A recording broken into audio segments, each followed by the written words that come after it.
तो hello and welcome प्यारे बच्चों, स्वागत है आप सभी का आज के अपने इस ज्योमेट्रिक प्रोग्रेशन के लेक्चर नंबर सेकंड के अंदर। और इसका जो लेक्चर नंबर फर्स्ट है उसके अंदर हमने आपको इसका बेसिक कॉन्सेप्ट अच्छे से समझाया था, वो भी बोर्ड पर, है ना। तो हमने एक लेक्चर बनाया जिसके अंदर हमने आपको ज्योमेट्रिक प्रोग्रेशन का बेसिक अच्छे से समझा दिया था और उसके अंदर हमने आपको कुछ फॉर्मूलेस के बारे में बताया था। फॉर एग्जाम्पल हमने आपको जनरल फॉर्म ऑफ जीपी के बारे में बताया था, ठीक है, जनरल फॉर्म ऑफ जीपी, ठीक है, जो कि हमारे पास कुछ इस तरीके का होता है, ए आर स्क्वायर।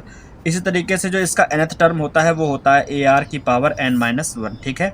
जो ए है ये इसका क्या है, ये इसका फर्स्ट टर्म है, ये सेकंड और ये थर्ड है, और ये क्या है, ये इसका nth टर्म है। और अगर इसी जीपी का कोई एक लास्ट टर्म एल है देन उसको भी हम लोग इसी फॉर्मूले की हेल्प से फाइंड करते हैं, ए आर की पावर n-1, ठीक है। अगर हमको लास्ट टर्म गिवन होता है देन हम लोग क्या करते हैं, उसकी हेल्प से नंबर ऑफ टर्म फाइंड कर सकते हैं। और अगर हमको लास्ट से कोई nth टर्म फाइंड करना है, यानी कि nth term from the last, ठीक है, देन उसका फॉर्मूला क्या होता है, उसका फॉर्मूला हमारे पास होता है L अपॉन आर की पावर n-1, ठीक है। ये हमारे पास ये वाला फॉर्मूला हो गया, ठीक है। इसके बाद हमने आपको इसके अंदर अगर 3 टर्म्स आर इन जीपी, ठीक है, 3 नंबर्स आर इन जीपी, इसका कॉन्सेप्ट बताया था, ठीक है। अगर कोई भी 3 नंबर्स जीपी में हैं, फॉर एग्जांपल अगर हम आपसे कहें A B C are in GP, then क्या कंडीशन होगी, ठीक है। तो कंडीशन होती है B square is equal to A C होगा, ठीक है। ये कंडीशन है 3 नंबर्स के लिए। और हमने आपको बताया था कि कभी भी अगर हमें सम ऑफ 3 नंबर्स अगर हमको प्रोडक्ट ऑफ 3 नंबर्स या फिर ऐसा भी कुछ गिवन हो, जैसा कि एपी वाले क्वेश्चंस के अंदर आता था, ठीक है, सम ऑफ 3 नंबर्स हो या फिर प्रोडक्ट ऑफ 3 नंबर्स हो, कुल मिला के बात हमने बताई थी कि अगर हमको 3 नंबर्स या 3 टर्म्स लेट करने हैं, ठीक है, लेट करने हैं जीपी के अंदर, देन हमने आपको वो भी बताया था कि ए अपॉन आर ए और ए आर की तरीके से फाइंड करोगे, है ना। मतलब इस तरीके से लेट करने हैं हमें नंबर। अगर हमें 4 नंबर्स की रिक्वायरमेंट है या फिर 4 टर्म्स की रिक्वायरमेंट है, देन हमें उसे A upon R cube, A upon R और ए आर और ए आर की पावर 3, ठीक है। इस तरीके से हम 4 टर्म्स लेट करेंगे। अगर हमें 5 टर्म्स लेट करने हैं देन उसके बारे में भी हमने उसके अंदर बताया था। हम इस वाले लेक्चर के अंदर इसलिए भी बता रहे हैं कि अगर आप पहली बार देख रहे हो वाला लेक्चर तो आप भी समझ सको, ठीक है। तो अगर हमें 5 टर्म्स लेट करने हैं जीपी के अंदर, तो A upon R square, A upon R, फिर ए और फिर ए आर और फिर ए आर स्क्वायर, ठीक है। ये हमारे पास 5 नंबर्स होंगे जिनको हमें अगर जीपी में लेट करना है तो इस तरीके के क्वेश्चन हम इससे कर पाएंगे, है ना। तो बस इतना ही हमारे पास जीपी के बेसिक के अंदर है। और आज के इस लेक्चर में हम आपको एक्सरसाइज 9.4 के क्वेश्चन सॉल्व करवाने वाले हैं। एमएल अग्रवाल की क्लास 10th आईएसएससी की बुक है, क्योंकि ज्योमेट्रिक प्रोग्रेशन का जो टॉपिक है वो आईएसएससी के अंदर ही है, सीबीएसई और यूपी बोर्ड के अंदर नहीं है। तो आप लोगों को इसके सारे क्वेश्चन अच्छे से देखने चाहिए, किस तरीके से हम सॉल्व करवा रहे हैं। हमारे पास एक्सरसाइज 9.4 के अंदर टोटल नंबर ऑफ क्वेश्चन 27 है, ठीक है। तो नंबर ऑफ क्वेश्चन हमारे पास काफ़ी ज़्यादा हैं। तो इसके बाद अभी sum of N terms of N GP के अंदर भी सम ऑफ एन टर्म्स के बारे में भी हमको जानना है। तो फिलहाल तो अभी ये वाली जो एक्सरसाइज है उसके अंदर बेसिक पर ही इतने सारे क्वेश्चंस हैं। हम एक एक क्वेश्चन का सोल्यूशन आपको बताएंगे और सेम टाइप के क्वेश्चंस आपको होमवर्क के लिए घर के लिए भी देंगे, ठीक है। तो होमवर्क क्वेश्चंस आपको जरूर सॉल्व करने हैं और उनका आंसर कमेंट बॉक्स में कमेंट करके जरूर बताना है। तो चलिए स्टार्ट करते हैं आज का अपना ये लेक्चर। पहला क्वेश्चन हमारे पास लिखा है, can 0 be a term of a geometric progression. क्या 0 किसी भी ज्योमेट्रिक प्रोग्रेशन का कोई एक टर्म हो सकता है ना।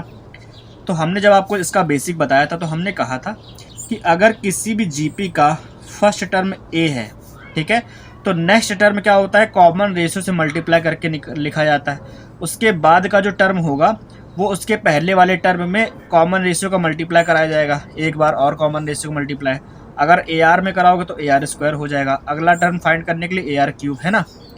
तो अगर हम कह दें कि इसका कोई भी टर्म 0 है, अगर हम कहें कि a इज इक्वल टू 0, अगर इसका कोई भी एक टर्म 0 हो गया तो उसका मतलब है कि a या फिर r दोनों में से कोई एक 0 हो जाएगा, है ना। कोई एक 0 होगा तभी तो वो टर्म 0 बनेगा, है ना। अगर 0 होगा तो जीपी के सारे टर्म्स ही 0 हो जाएंगे। तो क्या कभी भी कोई ऐसी सीरीज हो सकती है जिसका हर एक टर्म 0 हो? ऐसा कभी भी नहीं हो सकता। देन जो हमारा आंसर है, ठीक है, तो यहाँ लिखेंगे क्या, यहाँ पर हमारा आंसर लिखेगा all the terms of a GP, all the terms of a GP can't be zero, so the answer is no. ठीक है, so the answer is no, यानी कि ज़ीरो किसी भी ज्योमेट्रिक प्रोग्रेशन का कोई भी टर्म नहीं हो सकता है। ठीक है, कोई भी टर्म क्या, इसमें कहा गया ना zero can be a term of a geometric progression, तो किसी भी, अगर जीपी के अंदर बात करोगे तो ये इसका कोई भी टर्म नहीं हो सकता है। ठीक है, एपी में हो सकता है, जीपी में नहीं हो सकता है ना। तो ये पहला क्वेश्चन हो गया।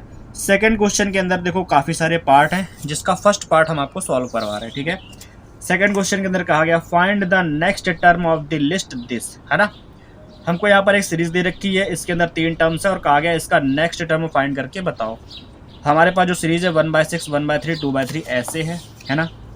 तो जो सीरीज है वो है 1/6, 1/3 और 2/3। हमसे कॉमन रेशियो नहीं पूछा गया, हमको जीपी अगर हम पढ़ रहे हैं तो हमको जीपी ही गिवन है और हमसे कहा गया इसका नेक्स्ट टर्म फाइंड करके बताओ। ठीक है, करना क्या है आपको, सबसे पहले तो ए का वैल्यू लिखना है जो कि 1/6 है और कॉमन रेशियो फाइंड करना है यहाँ पर 1/3, यानी कि नेक्स्ट टर्म को उसके प्रीसीडिंग टर्म के साथ में डिवाइड करके फाइंड करोगे। 6 चला जाएगा सबसे ऊपर तो 6/3, यानी कि ये आ जाएगा, आर का वैल्यू आ गया 2, है ना। हमें फर्स्ट टर्म पता है, सेकंड पता है, थर्ड पता है, हमें फोर्थ टर्म फाइंड करना है। ठीक है, क्या फाइंड करना, A4, और A4 का वैल्यू क्या होगा, AR⁻3। ये हमने कैसे लिखा, ये आप लिखोगे nth टर्म के फॉर्मूले से। nth टर्म का फॉर्मूला होता है AR⁻n-1, जितना यहाँ है उससे कम एक पावर होगी। अगर यहाँ A4 है तो यहाँ पर पावर 3 होगी। ठीक है, A का वैल्यू है 1/6 और R की पावर 3, R का वैल्यू है 2, 2 की पावर 3 का मतलब है 3 × 2 लिख दो। ठीक है, 2 से कैंसिल करो, 3 आ गया, 4/3 आंसर है। ठीक है, 4/3 हमारा क्या है, आंसर है इस वाले क्वेश्चन का, क्योंकि हमसे सिर्फ नेक्स्ट टर्म पूछ रहा था, नेक्स्ट 3 टर्म्स, नेक्स्ट 4 टर्म्स नहीं पूछे गए। हमसे सिर्फ नेक्स्ट टर्म पूछा था, जो कि यहाँ पर टर्म्स कौन था, जो कि इसका फोर्थ टर्म था, वो हमने फाइंड किया, हमारा आंसर आ गया 4/3। ठीक है, अब देखो इसी के तरीके इसका नेक्स्ट क्वेश्चन है, कहा गया find the next term of the list of number this.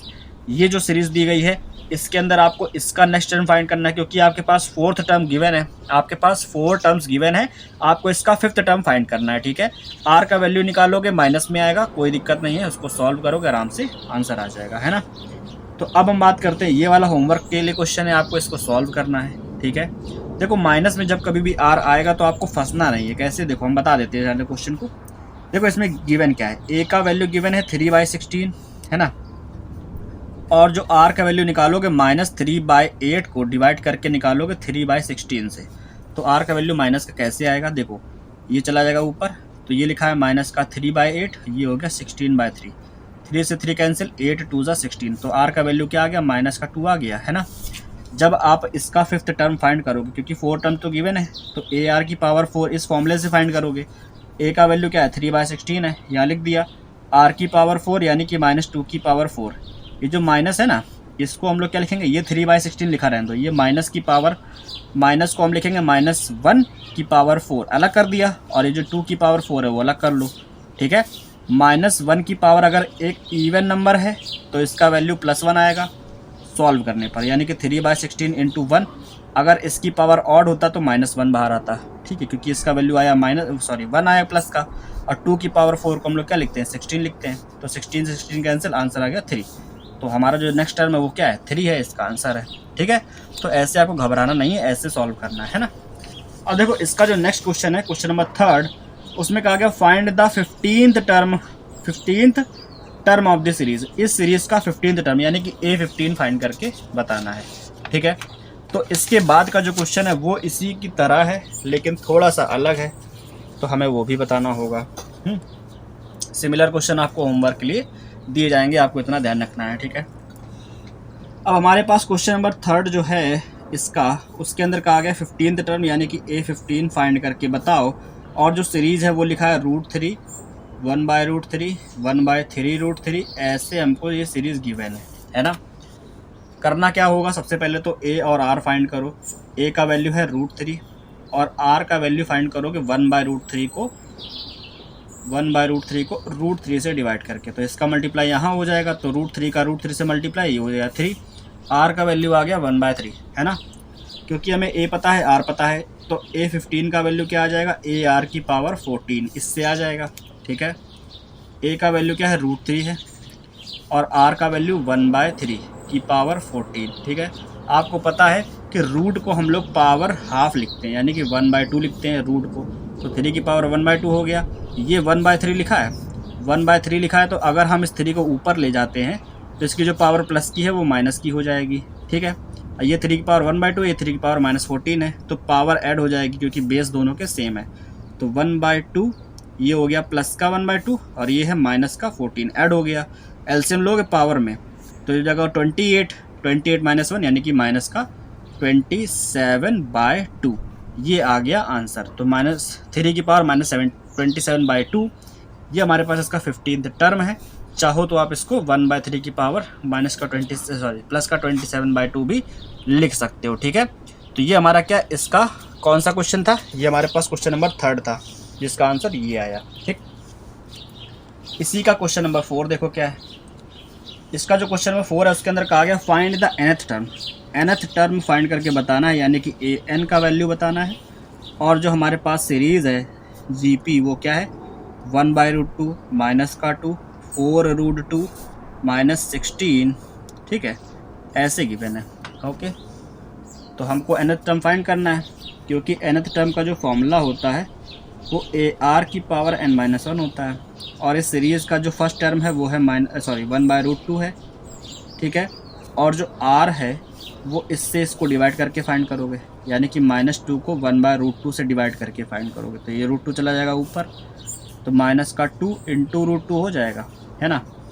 इसको एक साथ लिखो, एक साथ लिखोगे कैसे, देखो ये लिखा है माइनस तो अलग है, 2 की पावर 1 है और ये 2 की पावर हाफ है, 2 की पावर 1 और 2 की पावर 1/2 दोनों की पावर ऐड हो जाएगी, तो ये हो जाएगा माइनस का 2 की पावर 3/2 हो जाएगा। अगर दोनों की पावर को ऐड कर दोगे तो 2 की पावर 3/2 हो जाएगा, है ना। ए आ गया, आर आ गया। अब यहाँ पर nth टर्म फाइंड करने के लिए ए आर की पावर n-1 इस फॉर्मूले को अप्लाई करो, है ना। ए का वैल्यू है 1/√2, आर की वैल्यू है माइनस का 2 की पावर 3/2 और इस पूरे की पावर n-1 हो जाएगा। ठीक है, ये हो गया, है ना। अब देखो करना क्या है, ये जो लिखा है 1/√2, तो 1/√2 का मतलब होता है कि इसकी पावर 1/2 है। ठीक है, यहाँ पर जो माइनस दिख रहा है ना, तो ये -1 की पावर n-1 अलग कर लो पहले तो। ठीक है, क्योंकि माइनस के साइन को हम -1 के साथ में अलग कर लेंगे, तो यहाँ पर बचेगा 2 की पावर 3/2। क्या बच रहा है, 2 की पावर 3/2 और इस पूरे की पावर, यानी कि इस 3/2 की पावर जो है वो n-1 आएगा। ठीक है, n-1। ओके, अब देखो क्या करेंगे, इसके बाद देखो क्या होगा कि ये जो पावर n-1 है ना, अब इसका इसमें मल्टीप्लाई, ये जो 3/2 का मल्टीप्लाई n-1 में हो जाएगा। ठीक है, इस 2 की पावर 1/2 को ऊपर ले आओगे तो ये हो जाएगा 2 की पावर -1/2, है ना। ये जो -1 की पावर n-1 इसको एकदम अलग करके लिख देंगे। ठीक है, ये जो लिखा है 2 की पावर 3/2 और इसका मल्टीप्लाई हो जाएगा पावर n-1 से, है ना। ये जो -1 है सब इंटू में है, ध्यान रखना, -1 की पावर n-1 एकदम अलग। ठीक, इन दोनों में ले लोगे एलसीएम क्योंकि ये पावर्स है, क्योंकि दोनों के बेस क्या है 2 है, तो -1 की पावर n-1 अलग हो गया, और 2 की पावर ये लिखा है -1/2 और ये लिखा है 3/2 इंटू n-1, है ना। जब दोनों की पावर में 2 से ले लोगे एलसीएम तो क्या हो जाएगा, देखो ये तो 2 की पावर में है, इसका लोगे एलसीएम 2, तो यहाँ पर है -1 क्योंकि इसके बेस में 2 है, तो 3 का मल्टीप्लाई अंदर कर दोगे तो 3n-3 हो जाएगा। ठीक है, अल्टीमेटली ये लिखा है 3n और -1 -3 ये हो जाएगा -4। ठीक है, तो -1 की पावर n-1 ये अलग हो गया, और यहाँ पर लिखोगे 2 की पावर 3n-4 3n-4/2। ठीक है, ये अपॉन में 2 है ये, तो ये पूरा हमारे पास क्या आंसर है इस वाले क्वेश्चन का। ठीक है, आप लोग इनको, हमने जो कुछ भी है बाकायदा अच्छे से धीरे धीरे बताया ताकि आप लोग समझ सको किस तरीके से इसका सोल्यूशन किया गया है। तो ये हमारे पास क्वेश्चन नंबर 4 था, जिसके अंदर nth टर्म का वैल्यू पूछा जा रहा था, जो कि हमारे पास आया -1 की पावर n-1 इंटू 2 की पावर 3n-4/2। ठीक है, ये है क्वेश्चन नंबर 4 एक्सरसाइज 9.4 का सेकंड नंबर क्वेश्चन का, ठीक है। इसका जो 5th क्वेश्चन है उसके अंदर कहा गया find the 10th term and nth term of the list this, ठीक है। अभी हमने जो क्वेश्चन नंबर 3 करा है उसके अंदर हमने आपको nth टर्म यानी कि कैसे फाइंड किया था कोई भी टर्म वो बताया, और nth टर्म कैसे फाइंड किया था अभी बताया, ठीक है। तो ये दोनों ही क्वेश्चन मिला करके आप क्वेश्चन नंबर 5 को आराम से सॉल्व कर सकते हो, क्वेश्चन नंबर 6 को भी आराम से सॉल्व कर सकते हो, ठीक है। सीरीज़ जो है काफ़ी अच्छी है, तो आप आराम से करोगे। क्वेश्चन नंबर 5 और 6 होमवर्क क्वेश्चन हो गया आपके लिए। क्वेश्चन नंबर 7 देखो हम बता रहे हैं, लिखा है find the 6th term from the end of the list this, ठीक है। अब हमको लास्ट से nth टर्म फाइंड करना है, ठीक है। तो देखो इसके लिए क्या है, हमको लास्ट टर्म यहाँ पर गिवन है 12288, ठीक है। इसकी हेल्प से अब हम क्या करेंगे, लास्ट से nth टर्म फाइंड करेंगे जो कि है 6। हमसे कहा गया लास्ट टर्म फ्रॉम लास्ट से 6th टर्म फाइंड करना है, ठीक है। तो क्वेश्चन नंबर है 7th, सेकंड का 7th पार्ट है। हमारे पास जो जीपी गिवन है वो क्या है, वो है 3 माइनस का 6 12 माइनस 24, और जो लास्ट टर्म है वो है 12288, ठीक है।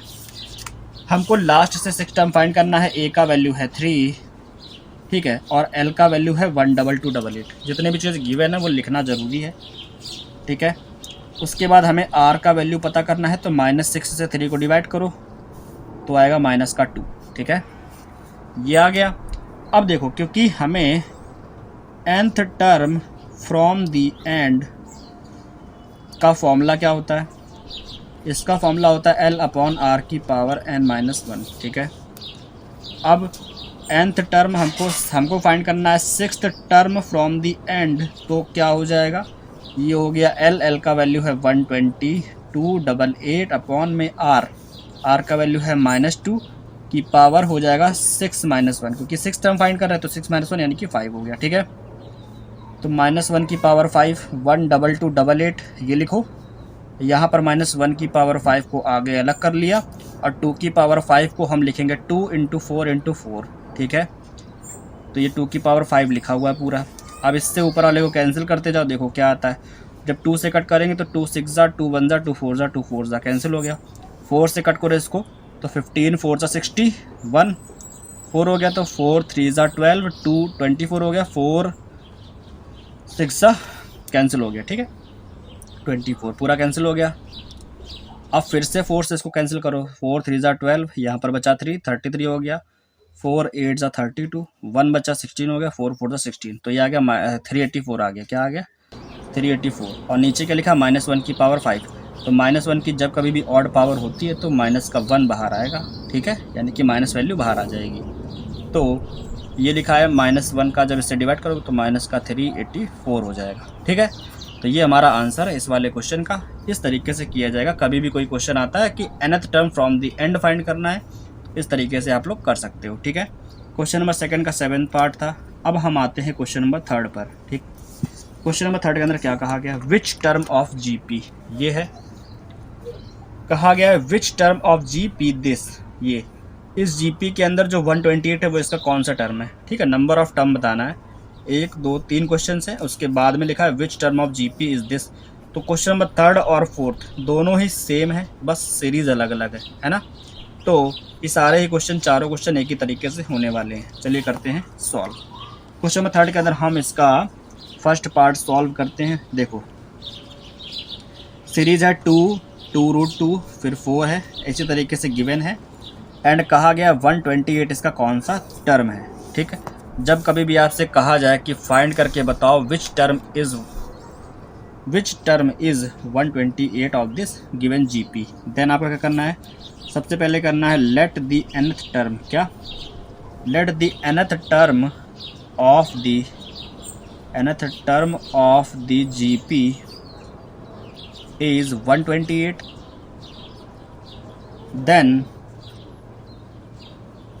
देन क्या हो जाएगा, nth टर्म यानी कि an इज इक्वल टू 128, ये हो जाएगा, है ना। और nth टर्म का जो वैल्यू है वो आपको पता है, लेकिन पहले a और r के वैल्यू लिख लो। a का वैल्यू यहाँ से निकलेगा 2 और r का वैल्यू निकलेगा 2√2 को 2 से डिवाइड करने पर, इसको इससे डिवाइड करने पर, तो 2 से 2 कैंसिल आएगा √2, ठीक है। a और r के वैल्यू पता चल गया। अब आपको साइड में मेंशन करना है कि an का जो फॉर्मूला होता है वो होता है ar की पावर n-1, ठीक है। तो यहाँ पर जो nth टर्म का फॉर्मूला है, यहाँ पर लिखोगे a इंटू आर की power n-1 is equal to 128। a का वैल्यू क्या है, यहाँ पर हमको फाइंड करना है n, क्योंकि नंबर ऑफ टर्म बताना है ना। चाहो तो इसको भी लिख लेना, n is equal to question mark, ठीक है। a का वैल्यू है 2 इंटू r का वैल्यू है √2, ठीक है। क्या है, √2 की power n-1 is equal to 128। इस 2 से 128 को कैंसिल करो तो 64 आएगा।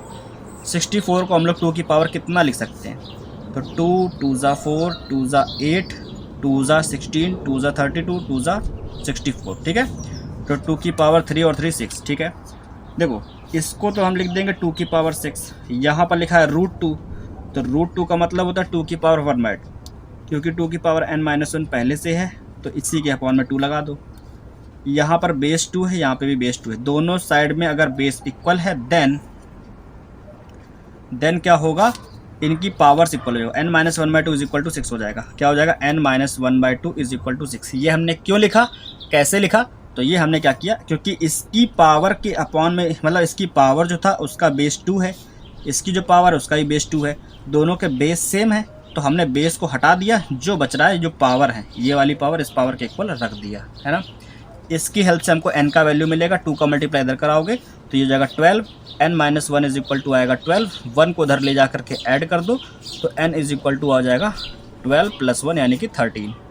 तो 128 जो है वो इस वाली जीपी का 13th टर्म है, ठीक है। ये आंसर इस वाले क्वेश्चन का इस तरीके से किया जाएगा सॉल्व, है ना। तो आप लोगों को भी करना है इस तरीके से सॉल्व।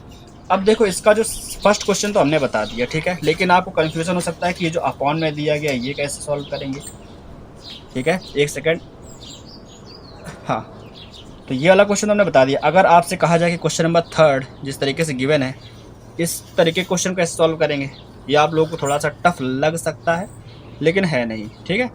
तो देखो कैलकुलेशन आपको थोड़ी सी करनी है, जब क्वेश्चन सॉल्व करोगे तभी कैलकुलेशन करने के लिए आपको प्रैक्टिस होगी। तो क्वेश्चन नंबर 3 को भी हम सॉल्व करके बताते हैं।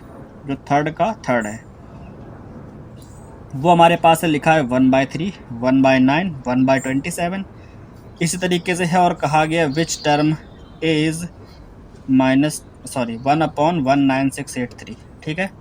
इस जीपी का ये कौन सा टर्म है, तो यहाँ लिखना है let nth term of the GP is is 1/19683, ठीक है। हमने कहा कि इसका nth टर्म है ये, ठीक। देन क्या होगा, इस स्टेटमेंट को अगर हम लोग इस फॉर्म में लिखेंगे तो ये आएगा an इज इक्वल टू 1/19683, ठीक है।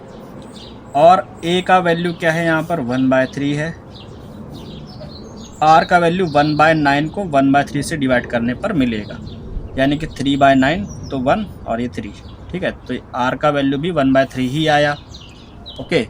अब क्योंकि हमारे पास a और r के वैल्यू हैं, nth टर्म का फॉर्मूला पता है, लिख दोगे a r की power n-1 is equal to 1/19683। यहाँ पर लिखना भी है nth टर्म का जो फॉर्मूला वो a r की पावर n-1 होता है, ठीक है। a का वैल्यू 1/3 है, रख दो यहाँ पे 1/3 इंटू r की जगह पे भी 1/3 रखना है, r का वैल्यू भी 1/3 है और उसकी पावर n-1 है, इज इक्वल टू 1/, ये लिखा है 19683, ठीक। क्या करोगे, सिंपली देखो इस 1/3 की पावर 1 है और ये है 1/3 की पावर n-1, तो इनको साथ में लिखोगे तो n-1 की पावर +1 और n-1, ये लिखा है 19683, 1 से 1 कैंसिल, पावर n आई, 1/3 की पावर ये लिखा है n, है ना, इज इक्वल, क्या हम इसको 3 की पावर कितना लिख सकते हैं, इसको सॉल्व करने पर 3 की पावर कितनी आएगी, तो इसको आप इस मेथड से सॉल्व करके लिख सकते हो 19683, ठीक है। इसको आप लोग 3 से कैंसिल, मतलब क्या करो 3 से डिवाइड करते चलिए 3 से, तो 3 6 ज़ा 18, ठीक है। फिर यहाँ पर 16 हो गया, 3 5 ज़ा 15, फिर यहाँ पर 18 हो गया, फिर 3 6 ज़ा 18, 3 1 ज़ा 3, ये हो गया। फिर से 3 से डिवाइड करो, 3 2 ज़ा 6, 3 1 ज़ा 3, 2 आया 26 हो गया, ठीक है। 3 8 ज़ा 24, 2 आया 21 हो गया, 3 7 ज़ा 21, ठीक है। फिर 3 से डिवाइड करो, 3 7 ज़ा 21, 3 2 ज़ा 6, 3 9 ज़ा 27, ठीक है। फिर 3 से करो तो यहाँ पर 3 2 ज़ा 6, 3 4 ज़ा 12, 3 3 ज़ा ये, ठीक है। फिर 3 से 3 8 ज़ा 3 1 ज़ा, फिर 3 से 27, फिर 3 से 9, फिर 3 से 3, फिर 3 से 1, ठीक है। पूरा हो गया। कितने टाइम्स 3 आया, तो यहाँ पर 9 टाइम्स आया, तो इसको क्या लिखेंगे 3 की पावर 9। क्या लिखेंगे 3 की पावर 9। ऊपर 1 है तो 1 को कुछ भी लिख सकते हैं, इसको लिखेंगे 3 की पावर 9, तो पूरे को एक साथ लिखेंगे 1/3 की पावर 9, ठीक है। क्योंकि इसका जो बेस है इसका जो बेस है सेम है, देन जो पावर है वो हो जाएगी इक्वल, यानी कि n का वैल्यू आएगा 9। तो 1/19683 इस जीपी का 9th टर्म है, ठीक है। और ये हमने निकाल लिया इसकी हेल्प से, ठीक है। ये हमारा आंसर है इस वाले क्वेश्चन का। होप आपको समझ में आया हो किस तरीके से हमने किया है सॉल्व। इसका जो सेकंड क्वेश्चन है वो आपको होमवर्क की फॉर्म में घर में सॉल्व करके बताना है इसका आंसर कमेंट बॉक्स में। क्वेश्चन नंबर 4 जो है लिखा है, 4 लिखा है, which term of GP is 729। तो ये क्वेश्चन सेम इसी क्वेश्चन के तरीके जो अभी हमने आपको बताया। तो इसका क्वेश्चन नंबर 4 आपको सॉल्व करना है और इसका भी आंसर आपको कमेंट बॉक्स में कमेंट करके बताना है कि क्या आंसर आ रहा है। अब हम आते हैं क्वेश्चन नंबर 5 पर और उसको सॉल्व करते हैं, ठीक है। चलिए आते हैं उस पर।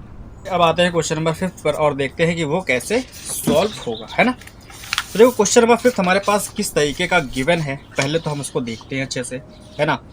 क्वेश्चन नंबर 5 के अंदर कहा गया है determine the 12th term of a GP whose 8th term is 192 and common ratio is 22 है, ठीक है।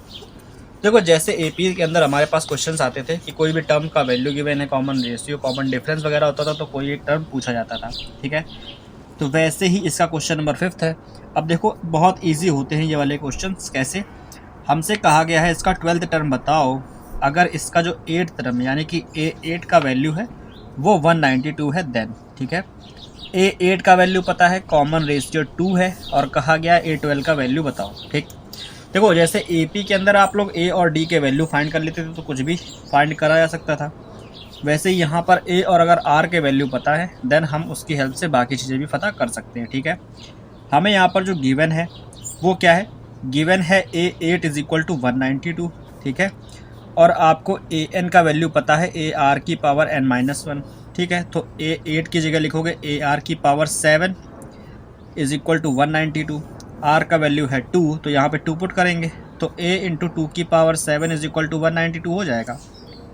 इसको भेज देंगे नीचे तो A is equal to 192 upon 2 की पावर 7, तो 2 की पावर 7। अब हम इसको ब्रेक करके लिखेंगे कुछ अलग अलग, मतलब 2 की पावर 7 को हम 4 इंटू 4 इंटू 4 इंटू 2 की फॉर्म में लिखेंगे, ठीक है। 2 की पावर 2, 2 की पावर 2, 2 की पावर 2 और ये 1 7 हो गई। इससे इसको कैंसिल करेंगे, ये पूरा पूरा कैंसिल हो जाएगा, ठीक है। 4 4 16, यहाँ पर 3 आया 32 हो गया और 4 8 32, ठीक है, कैंसिल हो गया। अब यहाँ पर इसको फिर से 4 से कट करो, 4 1 4, 4 2 8, फिर 4 से कट करो, 4 3 12, ठीक है। ये आ गया 3, नीचे आ गया 2, तो A का जो वैल्यू है वो आ गया 3/2, है ना। तो A का वैल्यू 3/2 मिल गया। R का वैल्यू हमें पता है 2 है। अब हमें फाइंड करना है A12 का वैल्यू, तो A12 आराम से आ जाएगा। कैसे, A12 is equal to AR की पावर 12 - 1 यानी कि 11, ठीक है। A का वैल्यू है 3/2, R का वैल्यू है 2 और 2 की पावर 11, है ना। इस 2 को ऊपर ले जाएंगे, ये जो 3/2 में लिखा है तो जब 2 ऊपर जाएगा तो ये हो जाएगा 2 की पावर -1 और यहाँ पर लिखा है 2 की पावर 11, ठीक है। तो 2 की पावर 11 को और ये -1 है तो दोनों को साथ में लिखोगे तो 2 की पावर -1 प्लस 11 तो ये हो जाएगा 2 की पावर 10, इनटू में ये 3 है। 2 की पावर 10 का वैल्यू क्या होता है तो इसको सॉल्व करके लिख लो ज़रा, है ना। 2 की पावर 10 का जो वैल्यू होता है वो हम यहाँ लिखेंगे, ठीक है। थोड़ा रफ में सॉल्व करेंगे। 2 2 4, 2 8, 2 16, 2 32, तो 2 की पावर 5 का वैल्यू आता है 32, तो बाकी के जो 2 की पावर 5 है उसका वैल्यू भी 32 हो जाएगा। तो 2 की पावर 10 का वैल्यू क्या हुआ, 32 इंटू 32, 32 इंटू 32 करोगे तो क्या आ जाएगा, ये हो गया 4, ये हो गया 12 का 2 कैरी किया 1, 9 1 10, ठीक है।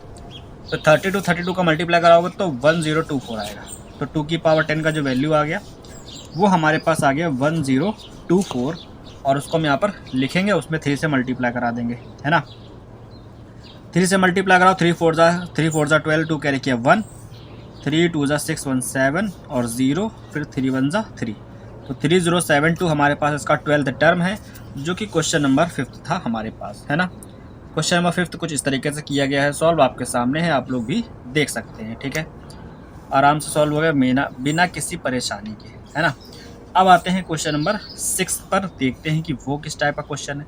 तो क्वेश्चन नंबर 6 के अंदर हमारे पास क्या गिवन है, देखो यहाँ पर क्वेश्चन नंबर 6 में कहा गया है in a GP the third term is 24 and sixth term is 192। ठीक है, और हमसे कहा गया फाइंड द 10th टर्म। ठीक है, अब की हमें 2 टर्म गिवन है, कौन कौन से, हमको कहा गया है थर्ड टर्म जो है 24 है, यानी कि A3 का जो वैल्यू है वो 24 है, और जो 6th टर्म है उसका 192 है। ठीक है, यानी कि A6 का वैल्यू 192 है। ठीक है, देन हमसे कहा गया है फाइंड द 10th टर्म, यानी कि A10 का वैल्यू बताना है।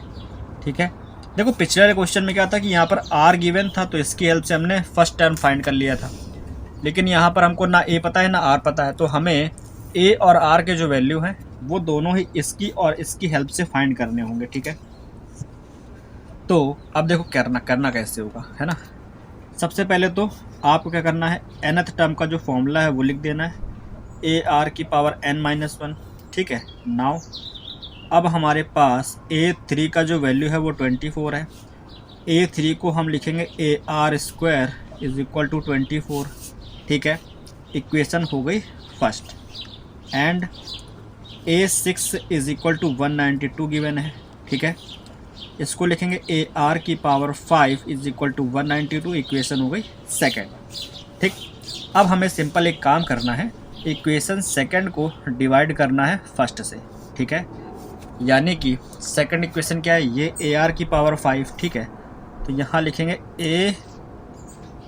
AR की पावर 5, इसको डिवाइड करेंगे AR² से। ठीक है, स्क्वायर से यहाँ पर लिखा है 192, इसके अपॉन में आएगा 24, तो 192 अपॉन 24 ये आ जाएगा। ओके, अब इसको करते हैं सॉल्व। तो A से A कैंसिल, R² से R की पावर 2 चला जाएगा, केवल 3 पावर बचेगी R की। ठीक है, तो यहाँ आएगा R³, इसको कैंसिल करो ज़रा, 4 से कट करोगे तो 6 टाइम्स जाएगा। ठीक है, इसको 4 से कट करेंगे तो 4 4 ज़ा 16, 4 8 ज़ा 32 ये आया। ठीक है, 6 से कट करोगे 8 टाइम्स। ठीक है, और 8 को हम लिखते हैं 2 का क्यूब, दोनों के पावर सेम है तो बेस भी इक्वल हो जाएगा, इसकी पावर भी 3 इसकी पावर भी 3, तो R का वैल्यू आएगा यहाँ से 2। R का वैल्यू मिल गया 2।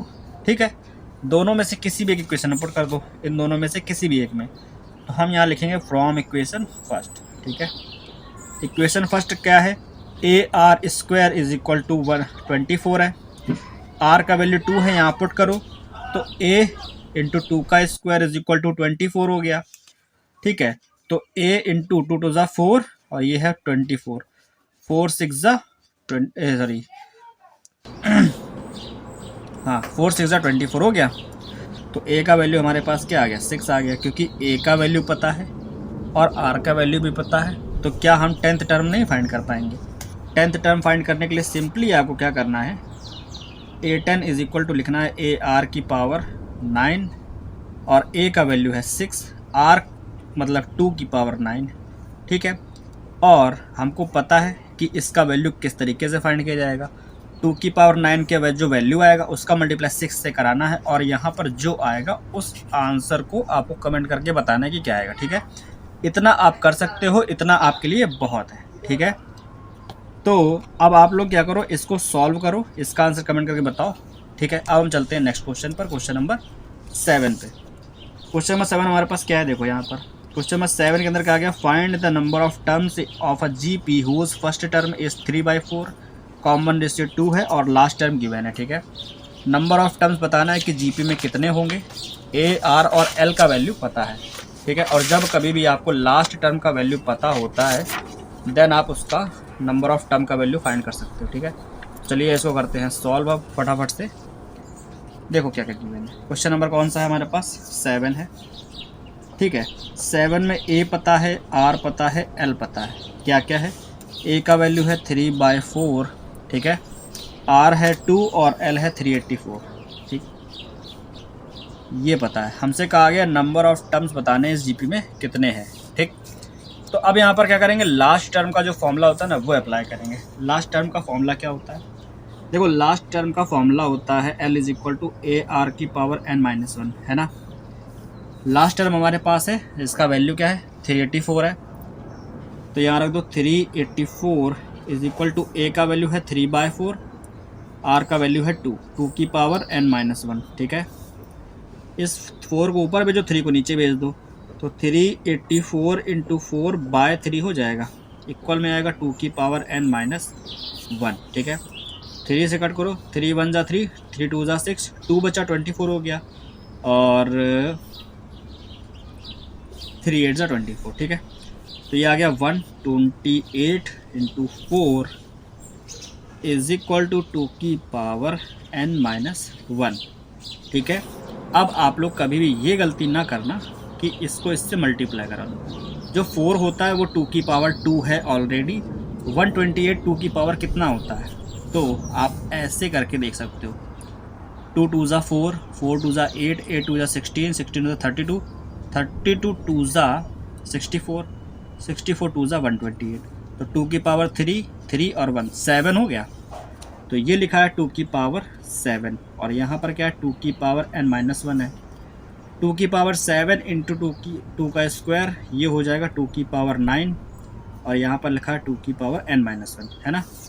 क्योंकि दोनों का बेस इक्वल है तो पावर इक्वल हो जाएगी। देन यहाँ पर हम लिख सकते हैं 9 इज इक्वल टू n-1 के होगा, 1 इधर आकर के ऐड हो जाएगा, ठीक है। जब 1 इधर आकर के 9 में ऐड हो जाएगा तो ये हो जाएगा 10, यानी कि नंबर ऑफ टर्म्स है यहाँ पर 10, जिस जीपी का ये फर्स्ट टर्म है, लास्ट टर्म है, और ये कॉमन रेशियो है, ठीक है। तो उस जीपी के अंदर टोटल नंबर ऑफ टर्म्स कितने हैं, 10 है हमारे पास, ओके। तो ये था हमारे पास क्वेश्चन नंबर 7, इस तरीके से किया जाएगा सॉल्व, आपके सामने है, ओके। अब देखो क्वेश्चन नंबर 8, ये एक ऐसा क्वेश्चन है जिसके अंदर 3 पार्ट है ना, और इसमें कहा गया है कि find the value of x such that first second third, ये 3 टर्म्स या लिखा है दिस दिस दिस -2/7x और -7/2 are 3 consecutive number of a GP, ठीक है।